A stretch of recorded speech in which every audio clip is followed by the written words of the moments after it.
먼저 사이드 미러입니다.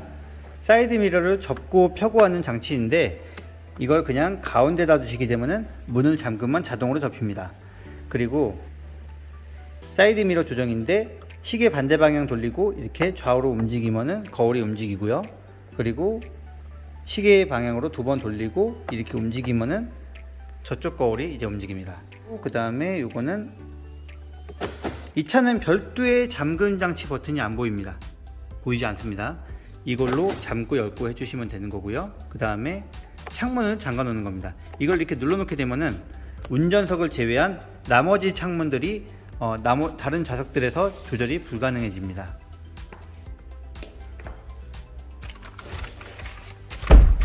스마트 키는 우리가 브레이크를 밟지 않고 한번 누르게 되면 ACC, 즉 키를 한 번 돌린 정도, 그리고 한 번 더 누르면 ON, 두 번 돌린 거죠. 그리고 한 번 더 누르면 다시 한 번 돌린 상태로 돌아가고 한 번 더 누르면 완전히 꺼집니다. 하지만 브레이크를 한번 밟게 되면 키가 정상적으로 있고 기어가 P에 있는 상태에서는 녹색이 들어오죠. 그 상태에서 가볍게 한 번만 누르면 시동 걸리고요.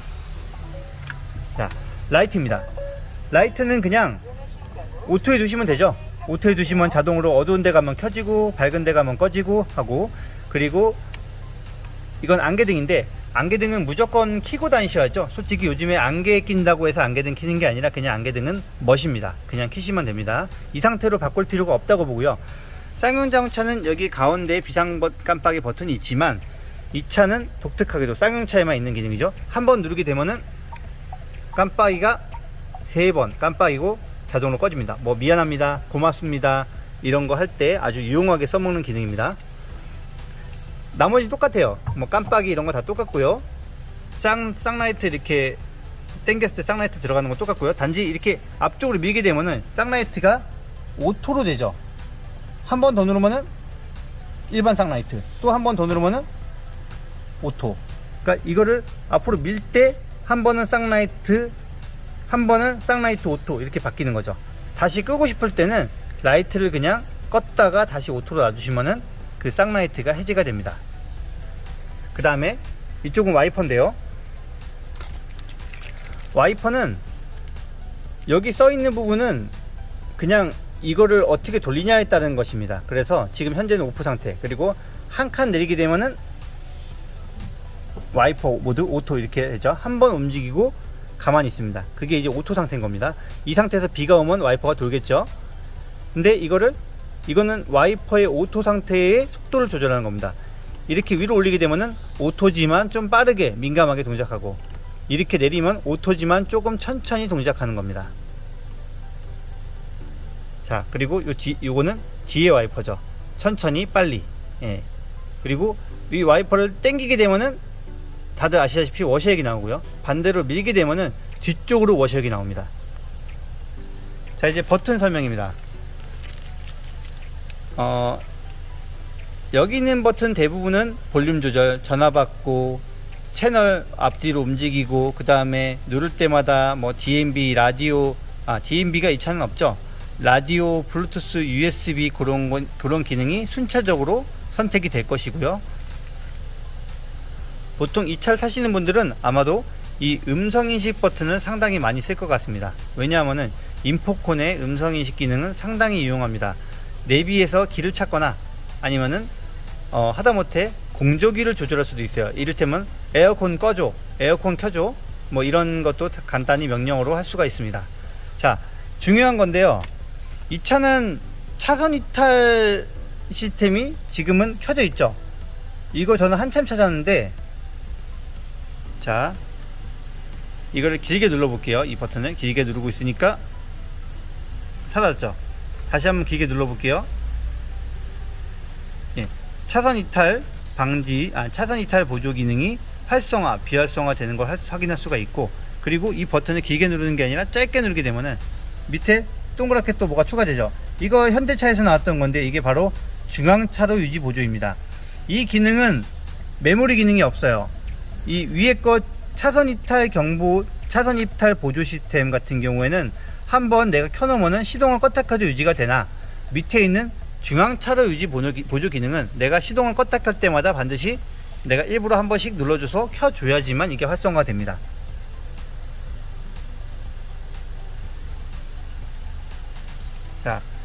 이 부분에 대한 설정은 나중에 계기판 설정에서 다시 다뤄보겠습니다. 그리고 이제 이 차는 반자율 주행을 아주 쉽게 할 수가 있습니다. 내가 달리고 있을 때 나 이제 반자율 주행 하고 싶다 그러면 요것만 한 번만 눌러주시면 되세요. 눌러주시면 지금은 주행 중이 아니라서 안 되지만 이제 자동으로 주행 중에는 내가 만약에 50km 달린 상태에서 이걸 누르게 되면은 반자율 주행이 시작되면서 자동으로 속도가 50km에 맞춰지게 되죠. 그 상태에서 내가 이거를 올리게 되면은 5km씩 속도가 올라가고요. 내리게 되면 5km씩 속도가 내려갑니다. 그 속도는 최대 속도를 지정하는 겁니다. 그리고 만약에 내가 반자율 주행 달리다가 갑자기 해제가 됐다, 아니면 취소가 됐다, 그랬다가 다시 아까 전에 저장했던 속도로 돌아가고 싶다고 한다면은 반자율 주행 대기 상태에서 이거를 위쪽으로만 눌러주시면, 즉 리셋, 다시 아까 전에 저장했던 그 속도대로 반자율 주행이 실행되게 됩니다. 이 스피드 리미트를 쓸 일은 제가 봤을 때는 없죠, 사실. 이거는 생략할게요. 그리고 요거는 이제 계기판을 조작하는 메뉴입니다. 이것은 대메뉴, 그리고 요것은 소메뉴. 대메뉴를 한 번씩 누를 때마다 대메뉴가 하나, 둘, 세 개가 순차적으로 돌아가고요. 소메뉴를 이렇게 위아래로 움직여서 메뉴를 고를 수가 있습니다. 그리고 뭔가 설정할 때는 얘를 누르면은 들어가게 되죠. 이렇게 진입을 하게 되고 다시 나가고, 그렇게 조작하게 됩니다. 그리고 요 버튼은 반자율 주행이 실행 중일 때 앞차와의 차간 거리를 설정하는 겁니다. 누를 때마다 자동으로 단계가 설정이 되고요. 자, 이제 계기판을 한번 살펴볼까요? 첫째, 이게 바로 가장 많이 쓰는 자동차와 기본 정보입니다. 이 상태에서 이제 소메뉴로 왔다 갔다 옮겨 보면은 뭐 주행거리 저장하는 거, 그 다음에 내가 지금 출발 후 뭐 얼만큼 탔는지, 그 다음에 이 차가 여태까지 오토 스탑 상태로 얼마나 됐는지, 그 말은 기름을 얼마나 아꼈는지 알려주는 거겠죠. 그 다음에 지금 라디오를 내가 듣고 있는 채널 정보, 그 다음에 타이어 공기압 상태, 그 다음에 가장 많이 쓰는 화면이겠죠. 주행 가는 거리랑 평균 연비가 나오는 화면입니다. 자, 그 다음에 이 차선 유지 보조 관련된 화면은 솔직히 별로 쓸 게 없어요. 뭐 내가 굳이 여기에 이렇게 표시가 되고 있는데, 녹색 또는 흰색으로 표시가 되고 있는데 굳이 요거를 이렇게 그래픽으로 볼 필요가 있나? 글쎄요, 제가 보기엔 필요 없고요. 그 다음에 나침반, 뭐 이것도 그냥 쓸 일 없을 것 같고, 지금 내가 얼마나 운전을 똑바로 하고 있는지 알려주는 건데 이것도 크게 뭐 중요하진 않을 것 같습니다. 거의 이 화면을 쓸 일은 없을 거고요. 그 다음에 이제 설정 들어가 볼게요. 설정이 많은데 중요한 것만, 여기 있는 거 솔직히 다 필요 없거든요. 주행 보조 설정, 이게 제일 중요하죠. 들어가 봤더니 전방 안전 보조, 요건 바로 요 카메라에 관련된 차선과 관련된 부분입니다. 전방 안전 보조 들어가 봤더니 긴급 제동 시스템 당연히 체크되어 있고, 전방 추돌 경보 민감도는 저는 기본적으로 빠르게를 저는 추천드려요. 왜냐면은 앞차랑 부딪히기 전에 미리미리 알려주면 좋잖아요. 거의 다 부닥칠 때 돼서 알려주는 것보다는 미리미리 알려주는 게 낫지 않나 싶고요. 스피드 리미터 경고 체크되어 있네요. 차선 유지 보조 설정, 이게 되게 중요하죠. 제가 아까 전에 이 버튼을 길게 눌렀을 때 차선 유지 보조 설정이 이게 껐다 켰다가 되는 거를 말씀드렸을 겁니다. 저게 켜졌을 때 경보를 해줄 것이냐 아니면은 보조를 해줄 것이냐, 이걸 설정하는 거예요.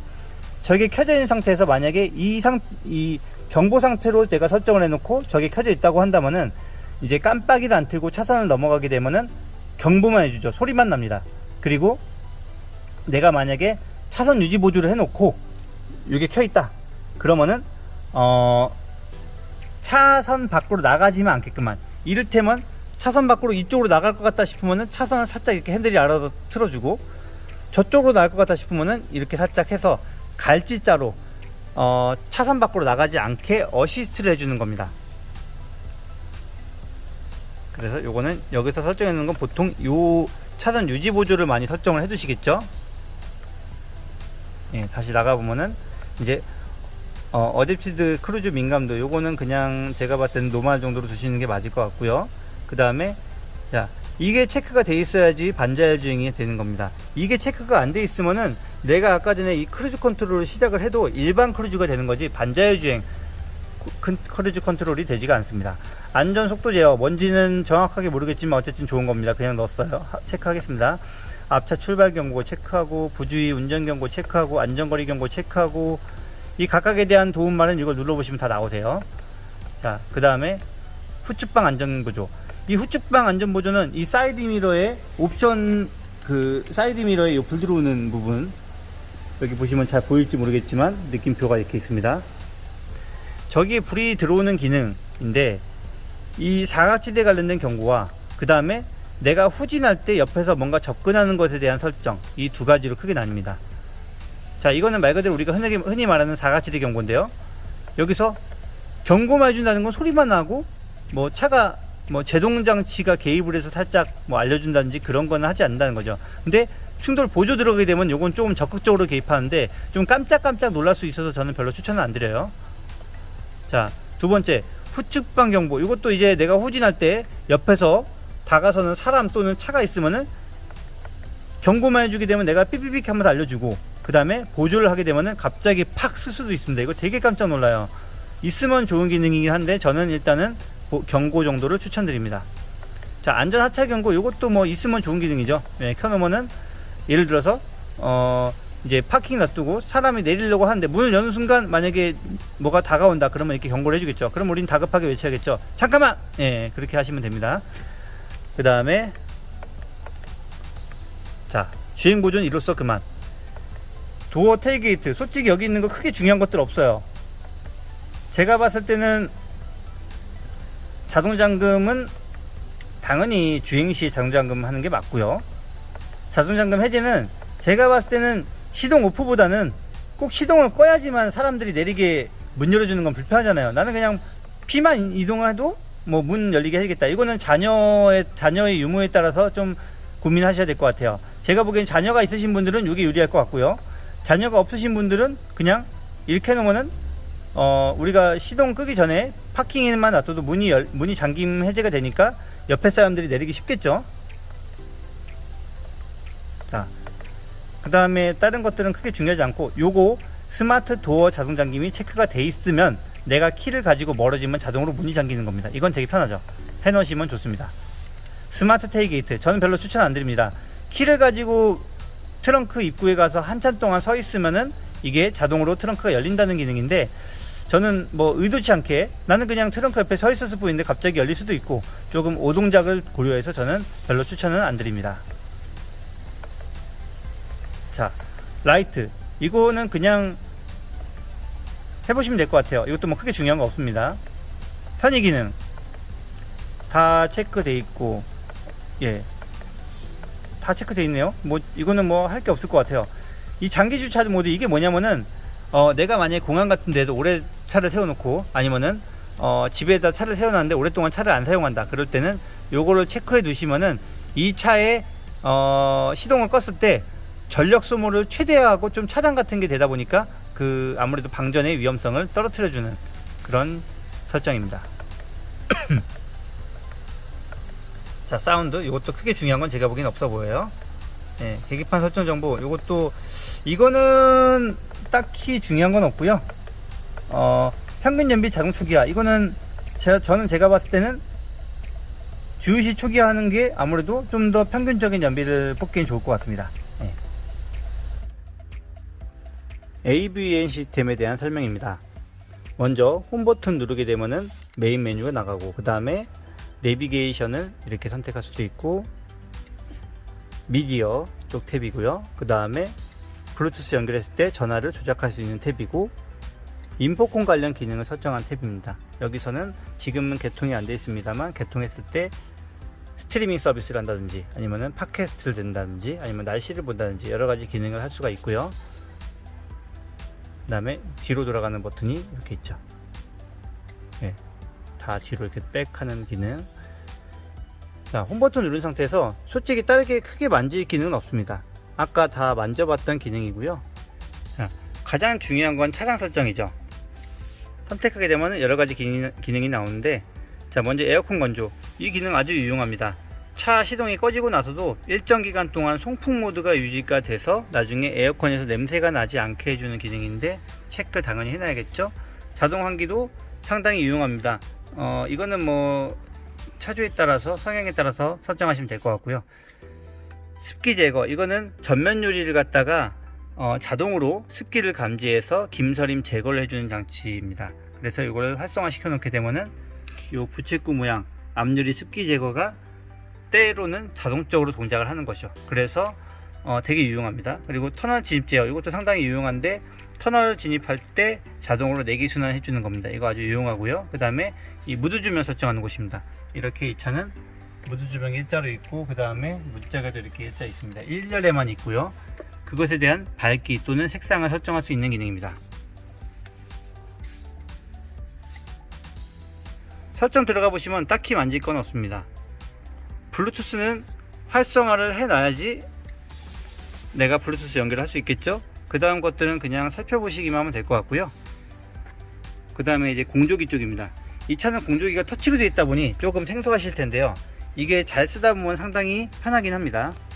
먼저 희망 온도를 갖다가 설정을 하시고, 좌우가 같이 움직이죠. 물론 따로 움직일 수도 있습니다. 따로 움직였다가 다시 같이 하고 싶을 때는 이 버튼을 눌러서 동기화를 해주게 되면은 다시 같이 움직이게 되죠. 그리고 너무 간단합니다. 그냥 오토만 누르시면 되죠. 근데 오토가 1단 있고 2단, 1단 이렇게 있어요. 이게 뭐냐면 3단으로 되게 되면은 내가 지금 25.5도로 빨리 가고 싶으니 빨리 바람을 세게 켜서 희망 온도로 우리가 맞추자, 그 얘기고, 이걸 1단으로 하게 되면은 목표 온도는 25.5도지만 조금 천천히 가자, 그렇다는 얘기는 바람이 막 심하게 불지 않겠죠. 되게 현대차에서 인기가 많았던 기능인데 쌍용에도 탑재가 됐네요. 그리고 수동으로 이렇게 에어컨 바람을 조절할 수도 있습니다. 끌 수도 있고요. 그리고 이제 통풍 시트나 열선 시트 조작할 때는 이 버튼 누르시고, 그 다음에 좌우 통풍 시트나 열선 시트를 선택을 하시면 되는 겁니다. 누를 때마다 단수가 조절이 되겠죠. 그 다음에 이 차는 별도의 버튼들이 존재하고 있지 않다 보니, 이쪽에 보통 있죠. 근데 없다 보니 여기에 보시면 자주 쓰는 버튼들이 이렇게 상단에 항상 고정이 되어 있어요. 이거는 화면을 이렇게 바꿔도 계속 유지가 되죠. 그러니까 즉 항상 나와 있는 화면인 겁니다. 그래서 뭐 앞에 앞유리 김서림 제거, 뒷유리 열선 키는 거, 그 다음에 뭐 여기 세 가지 기능은 내가 즐겨찾기 설정해 줄 수가 있어요. 이렇게 하나를 길게 누르게 되면은 총 이렇게 5가지 기능 중에서 내가 여기다가 등록을 할 수가 있어요. 이를테면은 내가 얘를 길게 끌어서 올려놓으면은 앞범퍼 센서 버튼이 즐겨찾기에 해당이 되고요. 그렇다게 되면은 모든 화면에서 이 세 개는 보이는 거기 때문에 그렇게 내가 편한 대로 자주 쓰는 것들을 등록해 놓고 쓸 수가 있는 거죠. 이거는 트렁크를 여는 버튼, 그리고 핸들 열선이고요. 그 다음에 여기는 약간의 정보가 또 표시가 됩니다. 이건 지금 앞범퍼 센서가 켜 있다는 얘기예요. 내가 아까 이쪽에서 즐겨찾기 했으니까 이거 갖다 끄게 되면 여기도 이렇게 표시가 안 되겠죠. 그리고 이거는 라이트 각도 조절, 라이트 각도는 아까 전에 이 화면에도 보시면은 이렇게 각도 조절을 내가 할 수가 있었죠. 뭐 이거는 굳이 각도 조절을 할 필요는 없는데, 예, 그렇습니다. 그리고 요거는 지금 문이 문이 열려있다는 뜻이에요. 내가 잠금 장치를 통해서 문을 잠게 되면은 다시 잠긴 걸로 나오죠. 그리고 만약에 무선 충전기에 핸드폰이 제대로 올라가고 충전이 시작되면은 이쪽에 또 그게 충전 중이라는 표시가 뜹니다. 이런 식으로 사용을 하시면 될 것 같고요. 이쪽에서 보시게 되면은 뭐 여러가지 기능이 있죠. 오토 스타트 끄는 거라든지, 그리고 드라이브 모드. 이거 드라이브 모드는 내가 누를 때마다 이렇게 계기판에서 노멀, 스포츠, 윈터 이렇게 바뀝니다. 그리고 오토 홀드 기능도 여기서 설정할 수가 있고, 이거는 차체 자세 제어 장치의 강제를 해제하는 거, 그리고 내리막길의 속도가 안 붙게 내리막길 속도 제어 장치를 켜는 것, 이런 것들 잘 안 쓰는 것들은 내가 이렇게 꼭 슬라이스를 해서 들어가야 되니까, 자주 쓰는 것들은 요 위에 상단에 즐겨찾기에 등록해 놓고 쓰시면 상당히 유용할 것 같습니다. 그리고 하이패스는 지금 빨간불이 들어와 있죠. 카드가 제대로 꽂혀 있지 않다는 것입니다. 카드를 정상적으로 이쪽 뒷면에 꽂게 되면은 이게 녹색으로 바뀌고요. 카드를 거꾸로 꽂아도 녹색으로 들어오지 않습니다. 자, 이렇게 기능을 간단하게 설명드려 봤는데요. 이 매뉴얼 영상이 여러분들께 많은 도움이 되셨으면 합니다.